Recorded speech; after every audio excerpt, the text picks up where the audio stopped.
Hey guys, I am DM Zone. This is Gamers Oasis. Let's get into it. In this video, I'm going to talk about giant monsters in Dungeons & Dragons, original Dungeons & Dragons. I'm going to be both using the description of the word and talking about how that relates to the game, and I'm going to be talking about the technically still yet unclassified classification of the word giant. What is the difference between the description and the classification? Let's say a few years ago, I catch a trout. This trout is really big. It's so massive we might call it giant. This doesn't mean the trout has some sort of special ability. It doesn't have the ability to swallow a person. It doesn't have like color spray for an ability. It's just a trout. It's a big fish. It's a way to describe that fish. Therefore, it is a giant fish, lowercase, if that makes sense. Now, the same thing can be said about a giant rat, except the giant rat in this case isn't a large rat. It's a rat that is more dangerous. It has the ability to cause disease potentially. It has a bite attack that actually does something, not just a bigger rat. That is a difference between giant as a descriptive term and giant as a classification. I'm going to talk more about how we can clean up the differences so when a person's reading, they know which one we're talking about when you're at the table and you're trying to figure this out. So, like I said, in the case of the giant rat, you have special things with it. It has an improved AC, it has more hit points, it has a disease, it has an actual attack. This thing is potentially dangerous by itself. A group of these are dangerous. They do more than nip at you. They bite. You could still avoid most rats. You could still expend some effort to scare them away. They're not necessarily malicious, though they might be.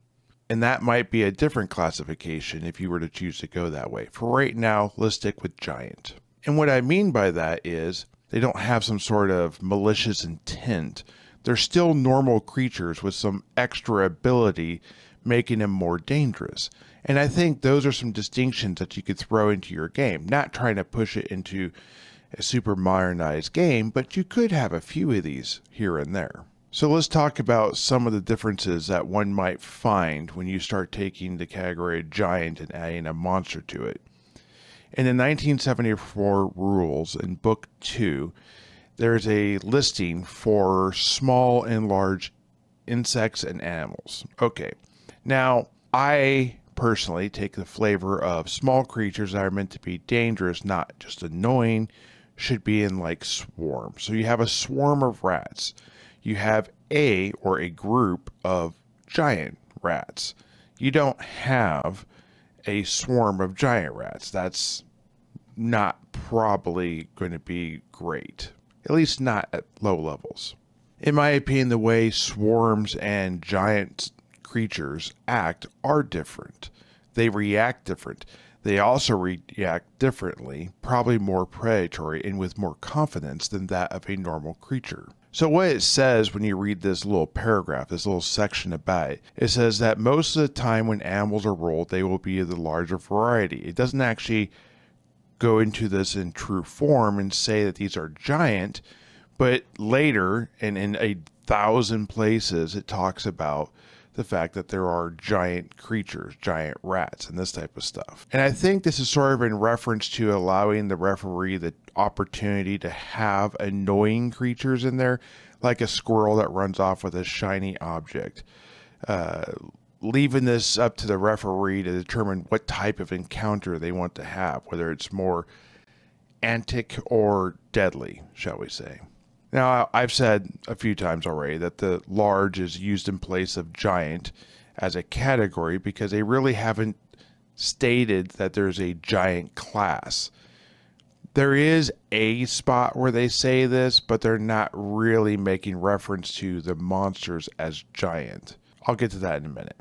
When it talks about this with the large creatures, though, it does make references to things I've already talked about with improved AC, actually lower, which is better in this version of the game, increased hit points, which is good, and giving them something a little odd, a little extraordinary, like a T-Rex, right?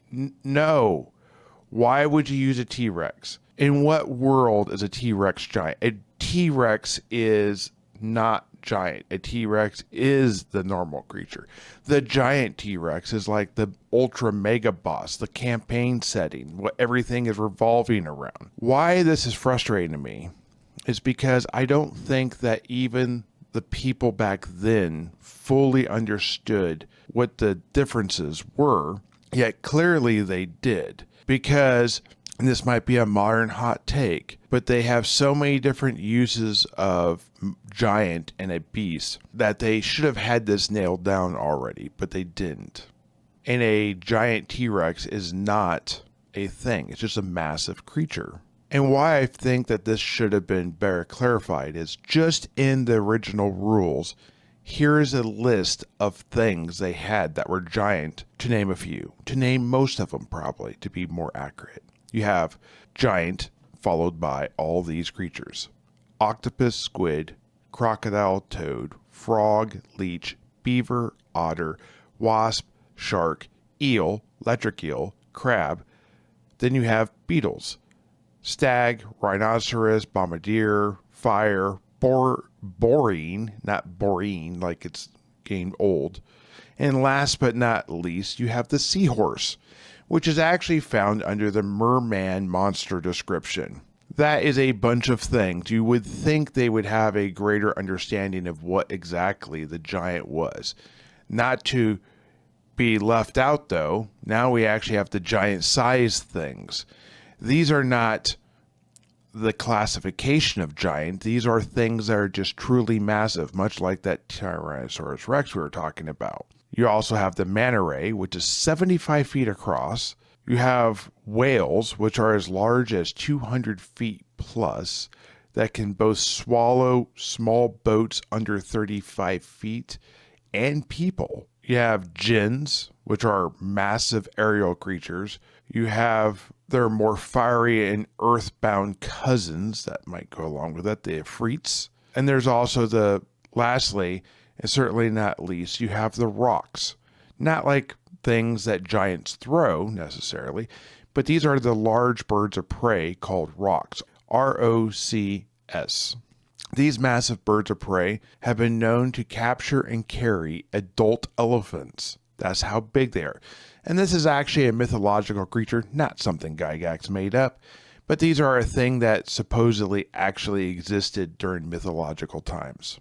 So for sure in a video talking about giant monsters, we should actually talk about the classics, the actual giant, the creatures, the humanoids that are giants. And in that, you have the hill, you have the stone, you have the frost, you have the fire, you have the cloud. These are the name that just the classic few, the ones that everyone probably does and should know. However, even amongst the humanoids, there are other ginormous creatures out there that are not technically true giants. These are the Titans, the Cyclops, the Juggernaut. And while they're not technically giant class or classification, they're a lot closer to it than that of a T-Rex. In Supplement 1, giants get even a bit more confusing as they start to include exceptional strength creatures in there like bugbears and ogres, when really all a bugbear is a giant hairy goblin. They're actually considered a goblinoid, which might actually make it pseudo-giant, I guess, as they get +2 to damage in a world where monsters don't get bonuses to damage. And they are literally like 3 times the size of the height of a normal goblin. In Supplement 3, Eldritch Wizardry, there's the concept of true giants. Now, this is sort of a callback to True Trolls, which is found in the Chainmail book, which came out before the 1974 rules, and a lot of the rules were wrote off of this, where you have ogres and trolls, and the true trolls are the actual regenerating trolls, and the ogres are sort of the step cousins of the troll world, with increased strength but no regeneration ability.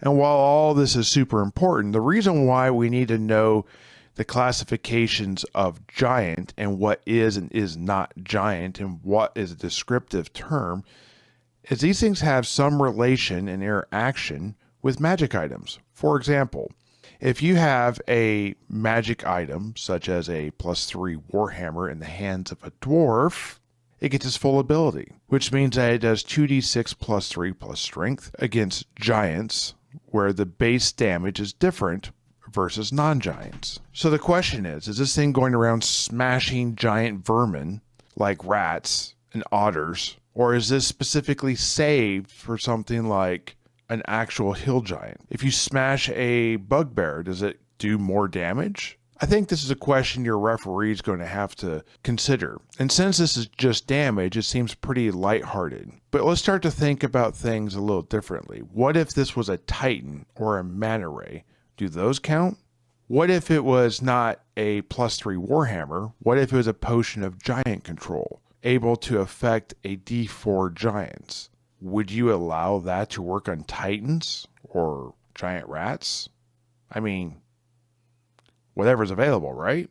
I wonder how this was actually meant to be, and I don't think it was meant to be that the potion of giant control just controlled everything that was large, as they do specifically break it down to other things later. So I think the referee would have to find where their line is.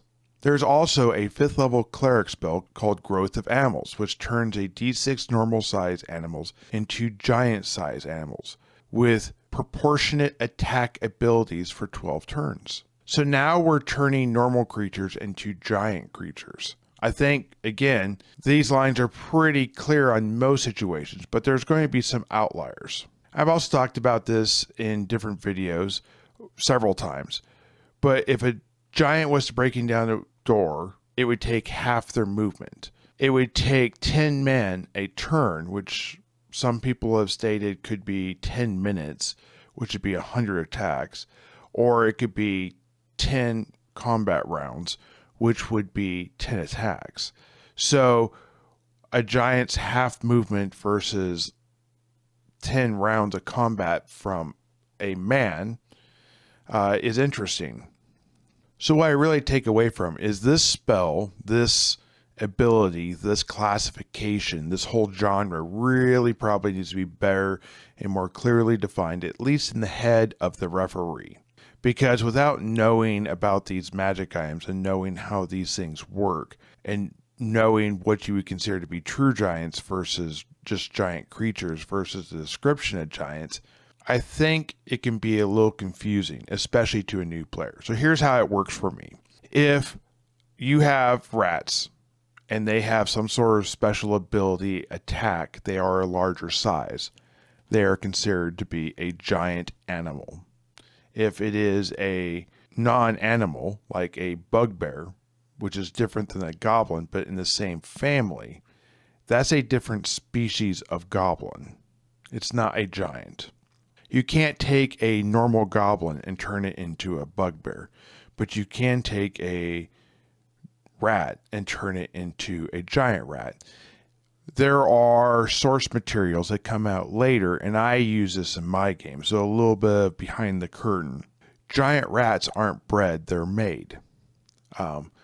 They're made off of the bones of animated skeletons and zombies. Skeletons and zombies don't care about rats, and they don't care about being eaten by rats.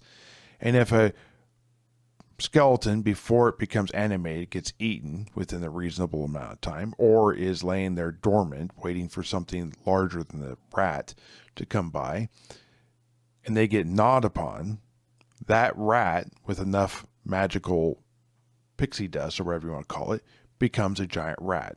Giant rats also become sterile. They don't actually reproduce. So that is why there are so few and you don't see baby giant rats running around. You're not doing that with goblins. If you have a goblin who eats a bunch of zombie bones, they don't become giant goblins, aka the hobgoblin.